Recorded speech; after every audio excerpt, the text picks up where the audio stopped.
En Christ, Église JKM, je vous salue. La bonne parole que je viens partager avec vous, c'est que notre Dieu ne ment pas. Dans le livre de Nombres, du chapitre 22 à 25, nous avons l'histoire du peuple d'Israël, qui est une image de l'Église, en partance pour Canaan, la terre promise. Il fait une escale dans les plaines de Moab.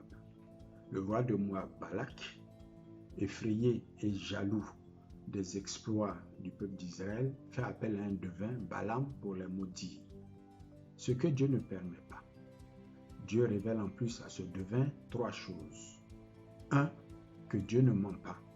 Au temps prévu, il accomplit ses promesses. 2. L'enchantement et la divination ne peuvent rien contre ses enfants. Et 3.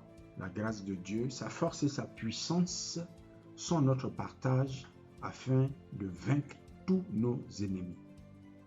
Mais Israël va tomber dans la débauche et l'idolâtrie dans les plaines de Moab. La colère de Dieu s'enflamme contre eux. Cela dit, Dieu fait en sorte qu'Israël arrive à Canaan avec tous ceux qui sont restés obéissants. Ce que Dieu a fait avec ce peuple, qu'il est en train de faire avec son Église jusqu'au retour de Christ, il le fait avec chacun de ses enfants que nous sommes.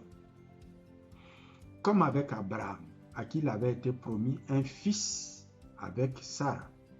Il a voulu se contenter d'Ismaël, mais après 13 ans de silence, Dieu lui est apparu comme le Dieu Tout-Puissant et lui a demandé de marcher devant sa face dans la droiture et l'intégrité, c'est-à-dire dans la sanctification et la confiance. Isaac est né, la promesse s'est accomplie. De même, Pierre, à qui Jésus avait promis qu'il serait le roc sur lequel l'Église serait bâtie, Pierre, en une seule nuit, a renié son maître 3 fois. Mais il s'est repenti, il a pleuré amèrement et est devenu celui qu'on connaît, c'est-à-dire un apôtre puissant en parole et en œuvre. Église de Dieu, mon frère, ma sœur, notre Dieu ne ment pas, il n'échoue pas. C'est pourquoi c'est à nous de faire en sorte que Satan n'ait pas l'avantage sur nous.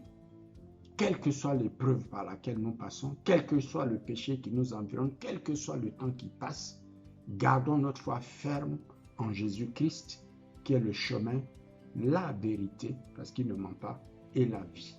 Amen.